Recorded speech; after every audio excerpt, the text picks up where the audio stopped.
great. All right, well, here we go. Good afternoon, everyone, and welcome to today's live. I'm Chef AJ, where I'm going to be going live at least once a day, sometimes more, to connect you with really interesting people that can help you get through this difficult time, either by connecting you with other people that are watching or because they have something really valuable to offer. And I think today's speaker really does, because he's not only an addiction psychiatrist and neuroscientist, he's actually an internationally known expert in the field of habit change and self-mastery. And so many people watching and just writing me are having tremendous anxiety right now. And I think that this guest can really help us with our anxiety in the time of Corona. Please welcome Dr. Judd Brewer. Thanks for having me. Are you kidding? It's my pleasure. You know, I first met you, obviously, but they might not know, when I interviewed you for the Truth About Weight Loss Summit. And we talked about your wonderful book, The Craving Mind, which I would hold up and show, except that I read it on Audible. And I just knew I had to have you back because you have so much more to offer than just, even though you have an app about eating, you have a lot of skills. So how are we going to help these people get through this? Well, I think the first place to start is, start at the very beginning, because the beginning is a very good place to start, as Julie Andrews sings on The Sound of Music. I think it's really helpful to make sure we understand how our minds work. And so maybe that's a good place to start. And actually, some very basic survival mechanisms that are probably kicking into play right now. For example, fear-based survival. There's a real danger out there with this virus. And that can, kick our fear levels up a little bit. And it's really important, I think, first for folks just to know that that's normal, this is not this is a time where there's more fear than usual. But that you can think of fear. Well, let's think of something really simple. Like, if we step out into the street and we almost get hit by a car, we jump back on the sidewalk, and that fear response tells us to remember to look both ways before crossing the street. So actually, we can set up these fear-based learning systems with three elements. All you need is a trigger, a behavior, and a result or a reward. So the triggers, you see the street, the behaviors, you look both ways, and then the reward is that you survive, right? To look both ways again in the future. So that's our survival brain. On top of this is layered thinking and reasoning brain, the neocortex, literally the new brain. And that part of the brain needs information, accurate information, in order to think and plan. But right now, this is the time of uncertainty. I hear this all over the place. Even companies are advertising, in this time of a lot of uncertainty, will help you out. Our brains don't like uncertainty. And when we combine fear plus uncertainty, we get anxiety. So I think maybe that's the first take-home piece right here, is just for us to understand that, anxiety, a heightened level of anxiety, is normal right now because there's a real threat and there's a lot of uncertainty. So maybe we can, actually, I'm going to add one piece to that, which I'm also seeing a lot of, which is social contagion, right? So we can distance ourselves from other folks in a way to stop spreading physical contagion, right? 6 feet at least, et cetera, wear masks, all of that stuff. That's really helpful for not spreading physical contagion. But there's this thing called social contagion, which is basically the spread of affect or emotion, from one person to another. Well, somebody can sneeze on your brain from anywhere in the world, right? So if we get on a call with somebody, or we FaceTime somebody, or we, get on WhatsApp or go on social media, and we see a bunch of folks freaking out, we're more likely to catch that contagion, not only freak out ourselves, but spread that to others. So I think that's really important, because if you take anxiety plus social contagion, you can actually get panic.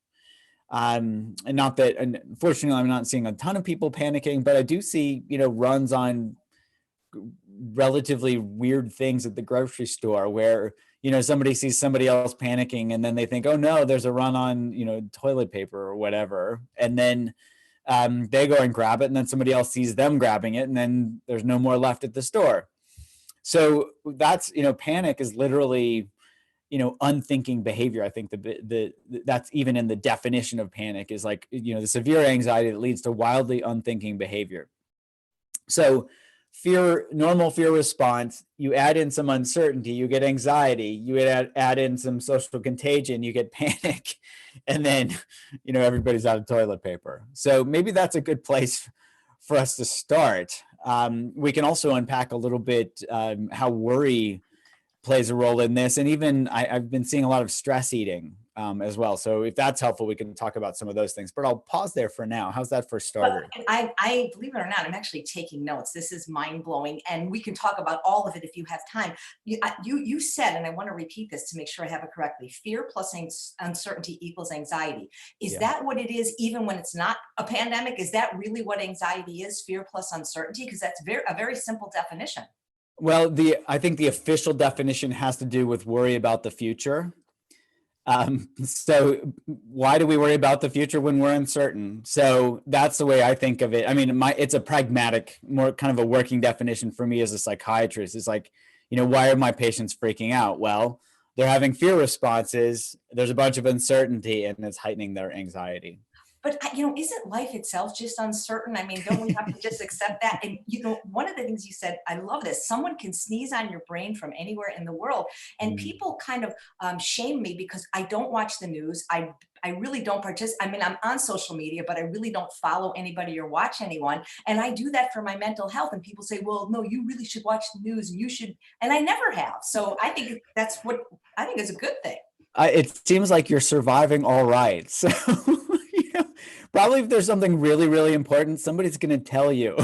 So keep going with it. I think you're onto something good. Thank you. But this is incredible. Panic is anxiety plus social contagion.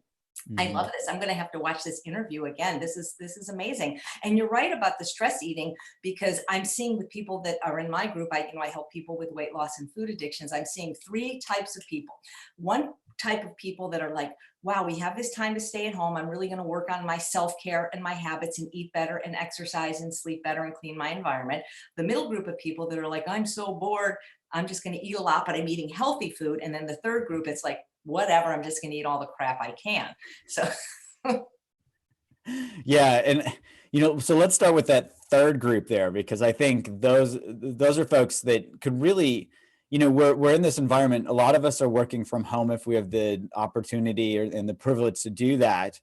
And so our refrigerator is right there, right? So we talked about fear learning. Let's talk about reward-based learning around food. So that was set up in a very similar way: trigger, behavior, reward. So trigger is you see some food, the behavior is you eat the food, and then the reward is that your stomach sends this dopamine signal to your brain that says, remember what you ate and where you found it. But in modern day, everybody knows where the refrigerator is, right? So we don't really need that mechanism so much, but we do have it. It's still at play. So our brain says, well, if you're bored, you just mentioned that. Oh, if you're bored, why don't you eat something? Because at least it gives it gives you something to do, right? And so then we eat food, and then we distract ourselves from that boredom. And so we start setting up that habit loop around boredom eating or anxiety eating. I have a lot of patients who come to me who they're anxious and they stress eat because of that. So it's really important right now for folks to be really aware of those habit loops. So, and we can talk about how to disrupt those. And we have this app called Eat Right Now that actually specifically trains people in mindfulness to do that. But it's really important to nip these habits, potential habits in the bud right now while we're in new situations, while we're all getting used to working from home. And I mentioned mindfulness. I noticed that you have a mindfulness. yeah, I wore this shirt on. for you, Dr. Brewer. This is the first half. Okay. And then I don't know if you can see the whole thing now. That is fabulous. So don't piss me off. My good friend Sharon McCrae, who is a really big believer in meditation, has been trying to get me to meditate. She got me this shirt. And we can talk about that too, because I tried to meditate. I did it for a year and I didn't feel any different. Oh, okay. Well, let's talk about that in a little bit, because I think that could be interesting to unpack. So I don't want to leave folks just, right now and say, okay, this is, you're going to set up terrible habits. You're going to gain 100 pounds, all this stuff. I think it's good for us to just step back and say, okay, well, what can we do? If we understand how our minds work, how can we work with our minds? And this is what my lab's been studying for decades, habit formation. And also with this, startup company that's made, we had this Eat Right Now app where we actually did a study. This was led by Ashley Mason at UCSF, where we found a 40% reduction in craving related eating when people learned app-based mindfulness training. So what's going on here? We can actually apply this to anxiety as well. The first thing, and this for anybody to do, is to be able to map out these habit loops. So if I have a patient come into my clinic, the first thing I'll do with them is have them map out habit loops around anxiety and eating. I'll give you an example. I have a gentleman that's been coming in to see me for about 6 or 7 months now, and he was actually referred to me for anxiety. Okay. The way he described it was that when he would drive on the highway, he would have these thoughts come into his head where he's like, oh no, I'm in a speeding bullet. Those were his words. I'm in a speeding bullet. So he would have a thought come up, and then that would trigger a behavior for him to avoid driving on the highway. And then the reward was that he didn't have those unpleasant thoughts or that, unpleasant feeling of anxiety or panic. So he literally limited himself to driving very, very minimally. Even that first visit, when he walked in my door, he was he looked anxious, and he'd only driven a couple of miles, not even on the highway. So the first thing we did was actually map out habit loops around anxiety for him, like the one I just described. And I sent him home. We have another app for anxiety called Unwinding Anxiety. I sent him home with that app. And then I had him come back 2 weeks later. And the aim was for him just to map out his habit loop. So that's step one for anybody. What's the trigger? What's the behavior? What's the reward? And we've talked about a couple of habit loops already. Stress eating is one of the behaviors. Worrying is another behavior triggered by anxiety.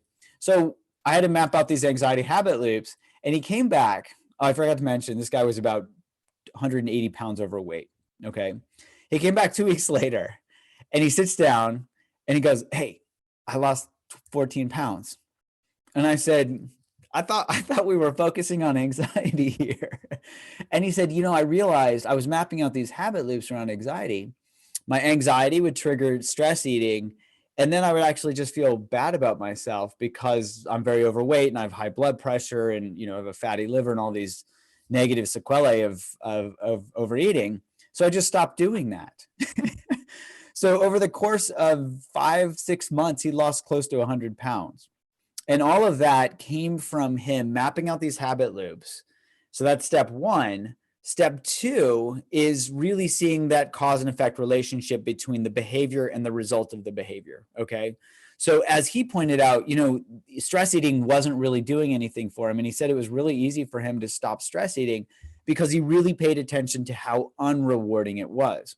Now, from a neuroscientific standpoint, this is really interesting to me. And from a clinical standpoint, this is gangbusters, right? This is somebody not forcing themselves not to eat. This was something that just came with awareness.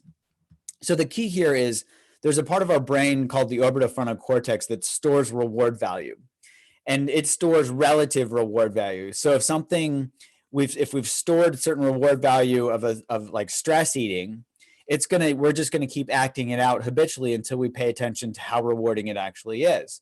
So what he did was he started paying attention to how unrewarding stress eating was, and that reward value dropped for him simply by bringing awareness to that, simply by paying attention. With that drop in reward value, he became less excited to stress eat in the future, and he didn't have to force himself not to eat. He just naturally stopped doing it. Okay. So that's step two. Step one, map out the habit loop. Step two is look at that cause and effect relationship. It's actually the reward, how rewarding or unrewarding a behavior is, that drives future behavior. It's not the behavior itself. I think that's a really critical piece that a lot of people don't quite get. So I want to emphasize that because that is too profound for me I have to write it down. Repeat what you just said. So it's actually the reward, how rewarding a behavior is, that drives the behavior in the future, not the behavior itself. I'll give a concrete example on how these can get set up. And I actually have an animation, a short 7-minute animation on my website, which is Dr. Judd, DRJUD, that actually describes and explains how this works in the brain. So basically, let's imagine we're 5 years old and we go to our first birthday party, right? And so we eat, let's use cake as the example here. So there's cake, we eat the cake, it tastes good, right? It's got calories, it's got sugar and fat and all the icing and, the mouthfeel and all that stuff. But we also have our friends, presents, maybe it's our birthday, fun and all that stuff. And so we glom together all of these rewards and associate eating cake with lots of great stuff. Every time we go to a birthday party, that gets reinforced. So over time, I think of this as our brain sets and forgets. It sets the reward value and forgets about the details. So when we're middle aged and we see cake, our brain says, duh, are you going to eat that? Because it's associated all these reward values with eating cake. And it's not looking at our 40-year-old self or whatever saying, are you really hungry? Is this good for you? Are you going to get a sugar rush and crash? Like this, that's what happens to me. So the only way to change that behavior is to really pay attention to how rewarding it is now, not by forcing ourselves to stop eating it. That's focusing on the behavior, but by really just simply bringing awareness or mindful awareness, as your t-shirt points out, to our experience. Oh, what is this doing for me? And we can pay attention. I love this this simple little phrase, like how little is enough, right? I eat one piece of cake or one bite of cake. Is that enough? Oh, no, I want to, okay, I eat another bite. And then at what point is that enough, right? And then that trails off. So in that study I mentioned from UCSF, we got this 40% reduction in craving related eating when people use this Eat Right Now app, simply by teaching them to pay attention, map out these habit loops, see how unrewarding that behavior is, and then also bring in what I think of as the BBO, the bigger, better offer. So here, if we see how unrewarding, stress eating is, for example, for my patient, our brain says, okay, I get it. It's not that great, but I'm going to keep doing it unless you give me something else to do. So here we can actually, I think of this as like subverting the dominant paradigm, where we can actually hack this same reward-based learning system that we already, that's setting up these habits in the first place, where we can bring in something that is intrinsically rewarding and isn't something that we have to go and reach for. It's not like I have to eat a piece of cake or smoke a cigarette to feel better. What we can do is simply replace that habitual behavior, whether it's stress eating or even worrying, with curiosity itself. Because curiosity is something that's intrinsic to us and something that's always available, and it's not something that becomes exhaustible. So for example, if somebody has a craving to eat a piece of cake, they can instead simply pay attention and bring that curious awareness to that craving itself and get really curious. Oh, what does craving feel like? Where do I feel it in my body? Is it more on the right side or the left side of my body? They can start getting really curious about what that craving feels like. And in that moment, they can really notice, oh, these are just physical sensations that are driving me to eat. And we can see, oh, curiosity actually feels better than craving. My lab's actually done research on this, where people will rate, they'll rate curiosity over craving, and it's kind of a no-brainer for our brain. So that's kind of the third step, is where we can actually start to replace these old habitual behaviors like stress eating with curiosity. And I'll just finish up with this. My patient who came to me, lost 100 pounds. We can actually see worry as a habit loop itself, which seems kind of strange. How can anxiety be reinforced in the same way as eating cake? So if you think of that trigger behavior result habit loop, if anxiety is the trigger, then we start to worry. Oh no, why am I anxious? That worry can actually give us a feeling of control because we're doing something, even if it's just worrying, but at least we're mentally doing something. So that worry can feel more rewarding than the anxiety itself, until our brain gets wise to that and realizes that worry doesn't actually feel very good itself. And then it starts to trigger more anxiety, which triggers more worry, which triggers more anxiety. So long story short, we developed this app called Unwinding Anxiety and did 2 clinical studies with it in my lab at Brown, where one with anxious physicians, we just published this last week, where they use this Unwinding Anxiety app, 10 minutes of mindfulness training a day. And we got a 57% reduction in these clinically validated anxiety scores, 57%, which is pretty gangbusters. We also got a 50% reduction in certain aspects of burnout, even though we didn't train them. And we didn't even mention the word burnout in the app at all.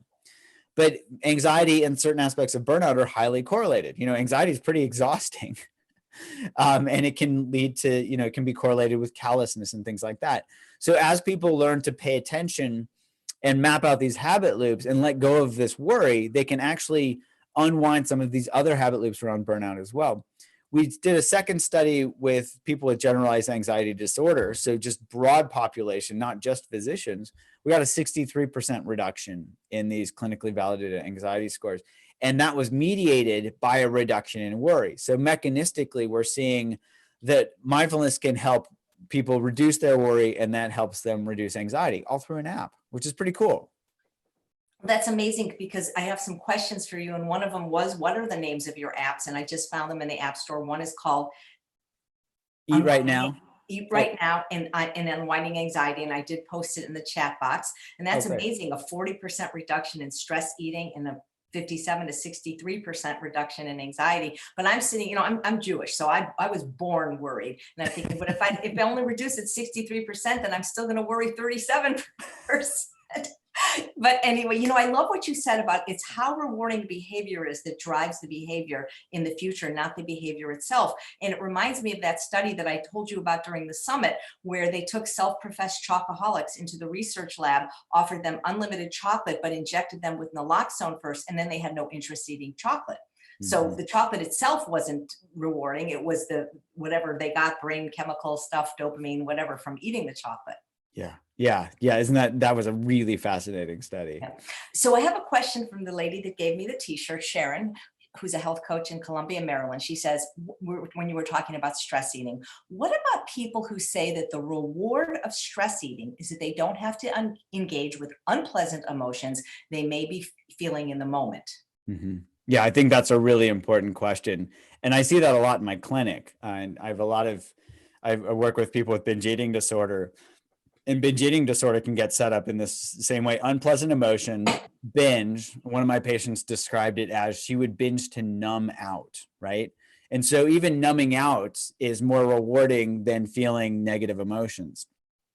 So if I'm understanding the question properly, that is absolutely, it's just our brain doing what it can to help us survive. So how can mindfulness help here?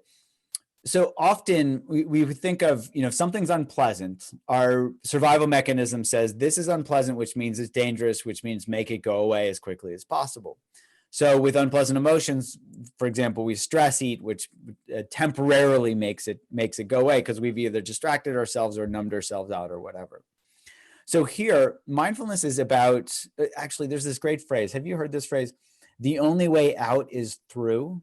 All the time. Yes. Usually it's from psychologists and psychiatrists. Yeah. So this fits with mindfulness as well, where, the only way out is through, meaning here's this really unpleasant emotion. And by avoiding it, we're actually we're not working with that root cause of the issue, whatever that emotion is. And we're actually adding something to it because we might be stress eating. For example, my patient, had high blood pressure and he gained a lot of weight and all this.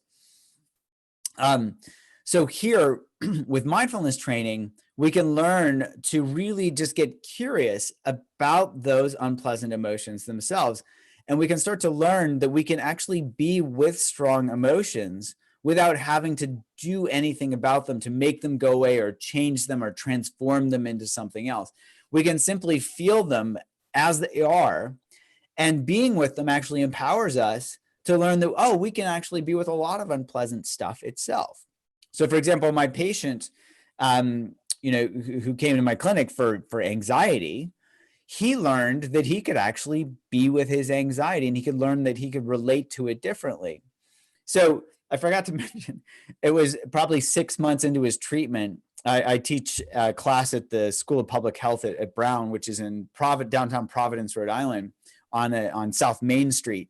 And I was walking out of class one day and into the courtyard next to the street, and this car pulls up. Guy rolls down his window. It's my patient. And he goes, "Oh, hey, Dr. Judd." And I'm looking at him like, "You're driving?" And he's like, "Yeah, I'm an Uber driver now." So what he was literally living was, I can have these unpleasant emotions. I don't have to do anything about them. And by being with them rather than doing something about them, I can actually, I can more than survive, I can thrive. In fact, he, because he wasn't feeding his anxiety, he started realizing, he's like, he came into a visit one time and he said, this is so strange. It's weird because I actually don't feel anxious, and it feels weird not to feel anxious because I felt anxious for about 30 years. And so he's got this new normal. He says it's, 2.0. This is my 2.0, where he's stopped feeding those anxiety habit loops to the point where, he's literally not having anxiety, something that's completely foreign to him. But all of that comes from learning to relate to that anxiety differently and not push on it when it's there, but simply allow it to be there, which is that the only way out is through. As we turn toward, we can actually go through these difficult emotions rather than trying to avoid or do something else about them. So hopefully that gets at the question that your friend asked. Thank you. Mary says that she loves both of us and that she uses your Eat Right app. And so that's wonderful. Oh, great. And, so in the summit that you were a participant in, we interviewed, I think it was like 34, 36 experts, and a lot of them talk about controlling your environment as a way to solve many problems. And the problem we were dealing with was emotional eating, food addiction. And I'm wondering, all these people that stress eat, do you feel like if they had a clean environment, it would help? Because at least the people I work with, they don't drive to 7-Eleven at midnight. Oh, some of them do, but most of them, tired wins out over whatever that feeling is. And if all they had was fruits and vegetables and healthy food, the stress eating, it may be still something that they want to deal with, but it's not going to make them diabetic and gain 100 pounds if people just munch on, celery and sweet potatoes. Right. So I think certainly having a clean environment, and there's plenty, this as well, there's plenty of research showing that having a clean environment, if people set up the habits of having healthy food around them, they're more likely to eat that healthy food, especially if they have to go out of their way to get unhealthy food. I think here that can be combined with mindfulness training, where if we really pay attention to what it feels like, not only what it tastes like when we eat, just really good, simple, healthy food, but also when we pay attention to the results of that, the reward of eating that way can actually drive us to buy healthy food instead of, so we move away from the shoulds. There's this joke, you probably know it, we should all over ourselves, right? Oh, I should do this, I should do that, I should do this. We should all over ourselves. But that's kind of can be a guilt-driven mechanism. It can be kind of a self-deprecating type of mechanism. That tends not to be a great way to proceed because it in itself doesn't feel great. So instead, we could actually just pay attention to how rewarding it is to feel, when we eat good food, and then we're just naturally drawn to that in the future. I'll give an example from my own life. I used to be addicted to gummy worms, where I'd just eat like the whole bag at once, and I figured, well, I'm gonna have a stomach ache later, but at least there won't be any gummy worms in the house. So I'll have kind of a cleaner environment after that. But that just, it just perpetuated itself whenever somebody gave me some for Christmas or something like that. So I started, paying attention to what gummy worms actually taste like. I don't know if you've eaten any lately, but they kind of taste like this sickly sweet petroleum product, So when I started paying attention, I realized, wow, these don't actually taste very good. And they make me want to eat more. Like, they drive me to eat more. So I started comparing that to eating blueberries. And I have to say, there's something about the natural goodness of eating blueberries that just really is very, very satisfying. And I don't binge on them, right? So, they have enough fiber and bulk that I feel naturally full, and I don't have to eat a ton of them in kind of a blueberry binge. So I think there's an example where we can actually use these reward-based learning mechanisms to naturally set up the reward of healthy food so that we're naturally drawn to buying healthy food in the first place, and we don't have to force ourselves to do that. Does that make sense? Absolutely. I think it actually becomes rewarding, and losing weight and feeling better and getting healthy, that becomes the reward. And it becomes much, when people tell me, because I used to be obese, almost 200 pounds, and I've been slender now for 8, and I feel I've managed my food addictions. And I just had my 60th birthday. And it's like, well, you didn't have a cake? No. Well, aren't you going to have a treat? This is the treat. That's the treat, having a calm brain and being healthy to me. So that I understand what you're saying. So another question from Sharon, who really likes you so much, as do I. How do you help people that suffer with OCD, and do you do any private consultations? Yeah, so let's start with the OCD question.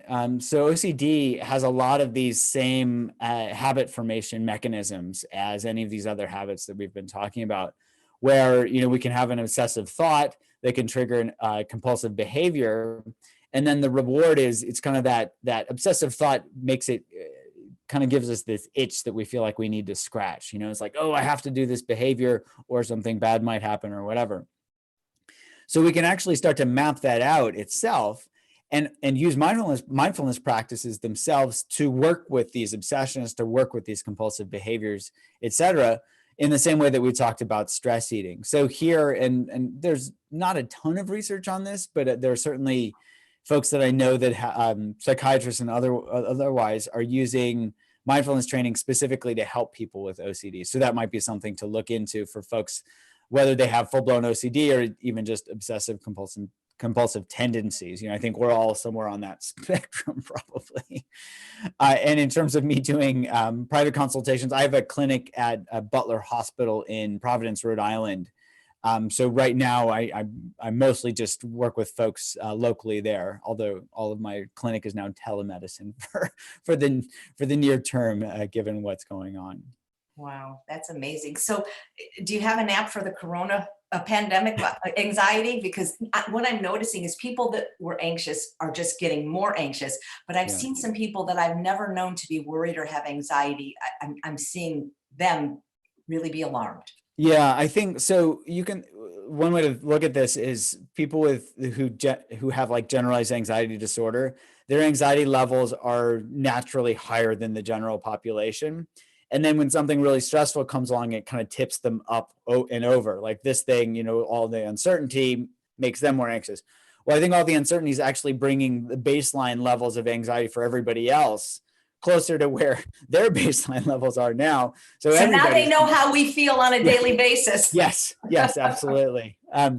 So there, I've actually been putting out daily YouTube videos, like 5-minute videos around the coronavirus, anxiety pandemic, so to speak, because I think I've seen a lot of focus on the physical, staying physically healthy, but I haven't seen as much on staying mentally healthy. So we don't have a specific coronavirus anxiety app, but these short 5 to 8 minute videos that I'm putting out on YouTube are aimed at helping people understand how their mind works, and then giving them some simple tools that they can use to work with their mind in those ways. So they could just look at my YouTube channel and look and get it there. If folks have anxiety and they want to try out the Unwinding anxiety app, I think the folks are giving a good discount on it right now, and also for anybody with financial hardship, they're basically just giving it away. So folks can check that out on my website. That's so nice. Well, one of the things I recommend for anxiety, and most people don't do this, is exercise. Mm-hmm. Yeah, exercise is great for not just for our physical health, but our mental health. Just an hour before this conversation, I was out mountain biking because it's a beautiful, I needed to get some exercise in after working a bit today. And it's a great way to really balance that, the mental and the physical. Absolutely. And while you were mountain biking, I was spinning inside waiting, Oh, nice. waiting to interview you. And it's true, because that also increases our immune system, which is going to help us, with this virus and every virus. But I find it's harder to get people almost to exercise than it is to eat right for some reason. So do you have an app for that? I don't, but I think these 3-step, this 3-step process is something that anybody can use even around exercise, where if they, map out that a habit loop around, oh, I don't have time, or whatever the excuse is not to exercise, then they can just compare how good it feels to exercise versus not, so they can bring in that bigger, better offer. And then, step 3 is getting out there and exercising so that they can prove it to themselves that it feels pretty good. Yeah, that's great. Oh, wow. So what can we do right now? Because if we've never meditated, we can't just sit there for an hour and meditate. How do we get started? And is meditation really all that Sharon says? Because I don't feel anything. Oh yeah, so let's circle back to that for a few minutes. I don't mean to interrogate you on this conversation, but let's explore this a little bit. So I'll go first. So my reveal is that I actually spent 10 years So I've been meditating for just under 25 years now. I spent the first 10 years of my meditation practice like sweating through t-shirts on long silent meditation retreats because I was working so hard at it. And it took me a long time to realize that mindfulness, I think of mindfulness as this big circle and meditation being the smaller circle within the big circle, right? Meditation can train mindfulness, but mindfulness, we can be mindful even without meditating. I had realized that I was trying to force meditation and force mindfulness. And it turns out that that's not how it works. It's about bringing, awareness and curiosity together so that we're naturally interested in whatever that object is. So a typical object of meditation is, pay attention to your breath. When your mind wanders, bring it back. So I would kind of, whenever my mind wandered, which was all the time, I would force it to come back to my breath, and I'd force and force and force. That was pretty painful. It didn't feel very good. And then I started, after about 10 years, and actually looking at some of the neuroscience here, I realized, the ancient Buddhist psychology describes these, bringing these conditions together, awareness and interest or curiosity. And if we bring those together and we're naturally curious about, curious about how our mind works, for example, it's going to be much easier to pay attention because we want to know how our mind works, especially if we're suffering a lot and we realize that's understanding our mind is key to helping us not suffer. Suddenly we're very motivated to pay attention. So it becomes much easier to pay attention, whether it's to our breath or another object or noticing thoughts or whatever, if we have that attitude of curiosity and bring that awareness in.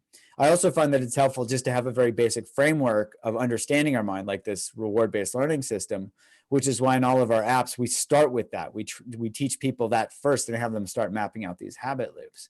So for example, if you were to just, if I said, well, forget about meditation, simply, go throughout your day and in short moments, map out a habit loop whenever you notice it. Do you think that's something that would be easier to do than other types of meditation? I think so. I mean, I do yoga, and I feel that when I'm doing my stretches, I feel like I'm in a meditative state. And but then she still wants me to do that sitting down thingy every morning. It's like, well, the sitting down thingy can help us start to notice these habit patterns of the mind. An analogy that might be helpful here is of a boat. So let's say there's a boat in the ocean, and there's a very strong current. Right. And if the boat isn't anchored, that boat's going to get moved by the current. And we might not even know that if we're in the boat, we might not even know that there's a current because it just seems like there's water all around. So if we drop an anchor, suddenly we realize, wow, there's a pretty strong current here. In the same way, an object of like a breath or the body or hearing or sound or whatever can be that anchor that helps us notice when our mind is getting pulled away by a thought or by an emotion or by a body sensation. And that can be really illuminating, where we can start to notice, oh, I didn't realize that this habit pattern of my mind is happening. So sitting down, doing something where we're just sitting, for example, as compared to focusing on a yoga move, can be helpful in a way to help us just really tune in to noticing, thoughts and emotions and body sensations, especially things that that might be subtle and that we might miss otherwise. Although I will say, I think yoga is a wonderful mindful movement, practice. If we're paying attention as we're doing yoga, absolutely, that's exactly mindfulness as well. It's just slightly different than sitting meditation. They both can complement each other. okay, I will think about it. Sometimes I do a type of yoga called yin. So sometimes I'll be in a stretch for 20 minutes, and sometimes I'll be checking my phone while I'm doing it. So I'll be honest, I'm not always that mindful while I'm doing it. You see, my brother's a psychiatrist, and I've met a lot of psychiatrists, and you're so normal. I mean, you just seem like a very happy and joyous person. Were you always like this, or are you doing something because your compassion, you can feel it. It just, your warmth is contagious. And is that just your personality? Even if you had become a plumber, you'd be like this, or are you using some of your own techniques to just be your best self? Yeah, I have to say, probably the hardest and most important thing that I ever did was learn mindfulness. And, when and I wrote about this in my book, just noticing the difference between being a jerk and not being a jerk, it just, I mean, you know this, it feels better when we're kind to people. It feels better when we're generous, And so I'm sitting here in my house, sheltering in place, and it just, my brain's like, well, we'll do something to help, and as a psychiatrist, I probably shouldn't be out there intubating people in the ICU. We'll save that to the critical care docs. But I can be helpful by putting out these YouTube videos, for example. So I think it just comes with practice. It's like, well, this feels pretty good. Like when I'm happy or when I'm kind or generous or whatever, why do anything else? And then it just kind of gets locked in place more and more. It's not like I'm always, like this. I certainly get stressed out and whatnot, but it's easier to notice more and more because the stress, it pops up. It's like, wow, this is really different. And then my mind can quickly look at to see, okay, what's stressing you? Is there something, are you feeding some habit loop? And then I can let go of that much more easily. So I don't, the proof is in the pudding, and we can all try it for ourselves. But certainly for me, being mindful, being kind, being connected, that's the bigger, better offer. Yeah, that's great. Do you have any pets? I'm just curious. I do. And actually, I have two cats. My wife and I have two cats. One named Ananda, who is the cousin of the Buddha and his attendant. And then one named Julian of Norwich, who was a Christian contemplative, a saint who was known to have a cat. And actually, Ananda made his cameo appearance on one of my early YouTube videos where I was actually talking about the power of connection. And so, if people are feeling disconnected and they have a pet, they can cuddle with their cat. And so I was demonstrating proper cat cuddling in that video. The other thing, actually, this reminds me, for anybody that doesn't have pets, this is a great time to go in and adopt a pet, or even if you have a commitment issue, foster a pet for a couple of weeks, right? There's no commitment there. So this would be a great time to be taking care of these animals who need the love, who need that connection. And when we're socially distancing, we might like that connection as well. Pets don't carry coronavirus, so we don't have to worry about them sneezing on us. It's a great time for us all to be out there adopting pets. So I'll just make a plug for, if anybody's thinking about it, go for it. This is a great time to do it. I love that you said that. Louise says you're a beautiful person inside and out, so very wise. And Jesse says anybody who has a cat is a saint. And I think anybody that rescues animals is a saint, because I volunteer with an animal organization here called Animal Samaritans. And I can't do my volunteer work, which is going to schools, hospitals, and nursing homes. But they're saying, please take this time to foster. So thank you so much for saying this. Dr. Brewer, this feels a little different though, this pandemic. So what I mean by that is, and I love what you said about being helpful. That's why I'm interviewing you, because before we were given the order from the governor that we had to shelter at home, people over 65 were asked to do that in advance.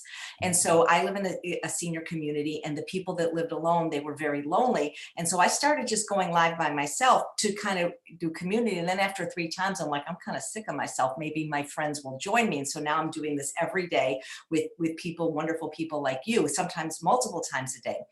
But when there have been other crises in the world, like 9/11, like for example, I lived through the riots in Chicago when Martin Luther King was assassinated. I lived through the riots in LA with the Rodney King, 2 major earthquakes. And I'm the kind of person that, not a first responder like a doctor, but I always want to help and volunteer. Yeah. But we can't really do that now because, so how can we be helpful when we really can't go anywhere? Yeah. Well, so you bring up another piece, and you're not mentioning this for yourself, but I just want to bring it up in case this is the case for anybody else. So often, I've seen this a lot in the last couple of weeks, where people are saying, they feel guilty for not doing more. And so here, I think it's really helpful to map out any habit loops around guilt or shame. Guilt is about doing an action or not doing an action. Oh, I should have done more. Right. And that triggers, so guilt can actually trigger shame, which is how we feel about ourselves. Oh, I'm a bad person. I should be doing more. And then that self-flagellation is at least feeling like we're doing something because we're beating ourselves up. Right. So it's important first for anybody that's struggling with this, like, oh, I should be doing more, to just step back and map out these loops and then take some deep breaths and ground themselves. Wait a minute. The best thing I can be doing is sheltering in place. I'm doing the right thing, right? So it's important to step back and remind ourselves actually that we might be doing the best thing that we can be doing. The second thing that we can do to add to that is, maybe practice a little bit of prayer or meditation or yoga or something to help ground our physiology. And when we're grounded, just to ask ourselves and even be creative, well, what am I good at doing? Like, for example, you're good at doing this. So you do this. So you're like, well, how can I help? Boom. You're socially isolating, but you're also connecting many people through this platform, which is lovely. So you are demonstrating what we can be doing, which is, let's be creative. Let's play around. Let's see what it is that we have around us that can keep everybody physically safe, but also help out to help people feel mentally connected.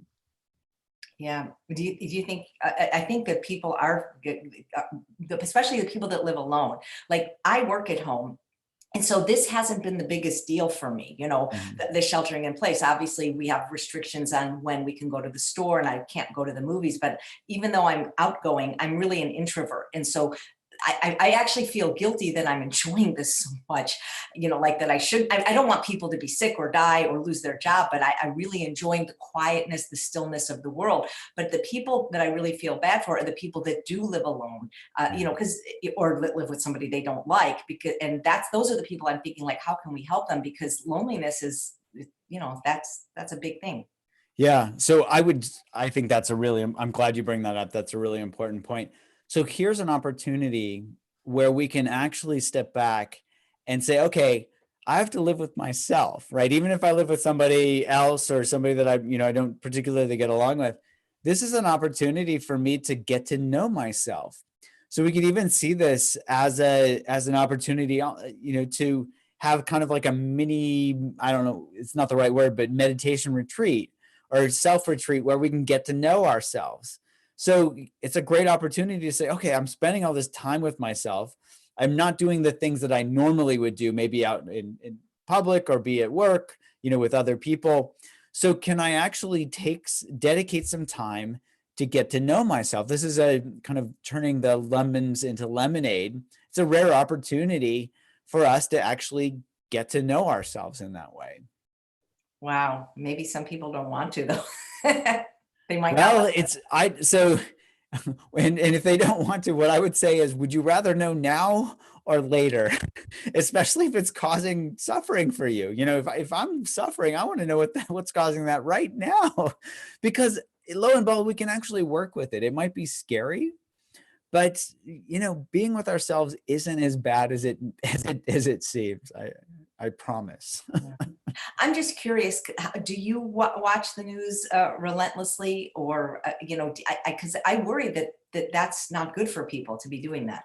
Yeah, and actually put a YouTube video out about that, where our brains actually treat the news like slot machines. I won't go into all the details because we're toward the end of time here. But long story short, our brains, if we're checking the news constantly, we don't know when we're going to get that big news flash.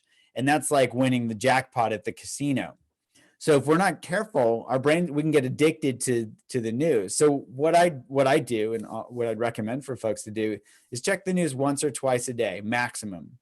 We're all going to, they're very rarely is it going to significantly affect our day-to-day lives if we don't check the news, more than once or twice a day. And what that helps us do is not get into the habit or the cycle of checking the news all the time. And right now, honestly, there's not a lot of great news. So it can actually kind of, start to bias us in negative ways when we're constantly looking at the news and it's constantly bad news. So that it's a great time to be doing some news fasting. But also, the way that we can do that is really pay attention. What's it like when I check the news? What do I get from this? I just feel restless or agitated or down or whatever. What's it like when I don't check the news? Well, Chef AJ is demonstrating what it's like when we don't check the news all the time. See, she looks, yes. It's a much calmer, I have not watched the news. I'm 60. I've never watched the news once in my life. Because like you said, when the Berlin Wall came down, somebody told me. When 9/11 happened, somebody told me. Yeah. Yeah. So if folks feel, okay, even if they're going to check the news a couple of times a day, the most important thing is don't check the news right before you go to bed. Right. That's just not good. It's not good sleep hygiene, especially now. Absolutely. So you've got these two wonderful apps that I encourage everybody to go to the App Store and check out. We have people watching that have them. Eat Right Now, and the anxiety one is called Unwinding Anxiety. You have a fabulous book that I recommend. I've read it. I will listened on Audible. It's called The Craving Mind. What else you got? The free YouTubes that you're doing every day, and you have your website is your name, Dr. Judson Brewer. Yeah, so the YouTube channel is just Dr. Judd, DRJUD, and the website is just Dr. Judd, DRJUD. It's a cool name. I love your name, Judd. That's just like a cool name. Thank you. I love it. I just love it so much. And if somebody did live, you're in Massachusetts, right? I work in Rhode Island, but I live in Massachusetts because my wife's a professor at Holy Cross, which is in for some reason somebody did live in Rhode Island, could they come and see you as a patient? Is that? Yeah, they can. They can call Butler Hospital and set up an intake and see me. But if somebody uses our apps, I actually run a live group every Wednesday at noon Eastern time. So there's an opportunity for us to interact that way as well. Boy, that with either app or one in particular? Any of the apps, yeah. We have a smoking app. You have a smoking app too? Yeah, called Craving to Quit. Yeah. So you have 3 apps? Yes. Yeah. So if you're telling me if we get any one of your apps, we can actually interact with you once a week? Yeah, every Wednesday at noon Eastern, I run an hour-long group through Zoom. Oh my God. To help anybody with the program. I don't need to quit smoking. My eating's fine. I'll just get the anxiety one just to see you once a week. That's amazing. You never told Come me join that. us. It'd be great. Yeah, Sharon, you better get that. And then you, Sharon, you better move to Rhode Island so that she's got a daughter that would be really benefit of you. So here's one last good question. And what do you recommend when somebody wakes up at night with anxious thoughts and can't get back to sleep? That's a great question. I did a short YouTube video on that, specifically on sleep. So the one-liner on that is 2 lines, is map out these habit loops. Often they have to do with worry or anxious thoughts that kind of get us driving. And then for a lot of my patients, they'll look over the clock and they'll get more anxious because they're thinking about, oh no, I need to get more sleep and I'm not getting sleep. So the first thing to do is map that out. And the second is there's this great simple meditation practice called the body scan. And I recorded one and put it up on my YouTube channel. It's free. Folks can listen to that as a way to get back to sleep. I teach that to all my patients. I taught it to the women's golf team at Yale when I worked there. They were all sleeping like babies within 2 weeks.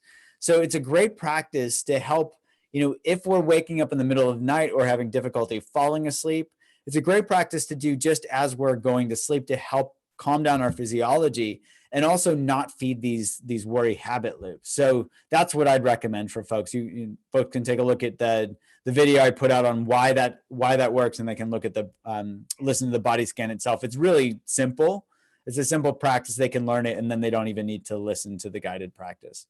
The people I work with that have that problem, they don't exercise. And I find that if you do like at least 1 hour of vigorous exercise, I walk my dog for an hour, that is my mindfulness. But the people that I know that really have sleep problems, they're really not exercising vigorously. They're not tired. And when you really exercise enough, you're tired and you don't seem to have these sleep problems. And I've interviewed a few sleep doctors about that. Yeah, I'm glad you bring that up. I think that's another important aspect of exercise. It just helps us feel ready to sleep when it's time to sleep. Okay, so we have to meditate, we have to be mindful, we have to eat right, we have to exercise. When do we have time to do anything else? So, well, this might be a good place for us to finish. The way our research has actually shown that the long formal meditation practice isn't as powerful as these short, I think of it as short moments many times.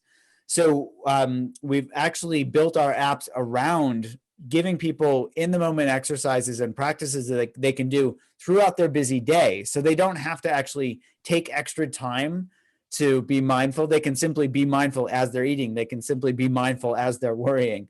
They can simply be mindful as they're smoking. And that's actually what drives the behavior changes, these in the moment exercises that they can do while they're going through their busy day.